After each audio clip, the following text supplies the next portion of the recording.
ahoraga njya kuvuma amashimwe y'abandi, nkarebera mu madirisha abandi batanga. Yesu utarobanura ku butoni, haraza hazura ibyanjye byapfuye bibaho.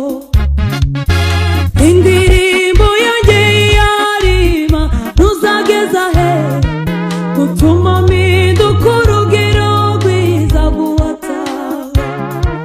Ngahunga inzira nyabagendwa nkanyura mu dusesero, kandi mfite amasezerano ntatabari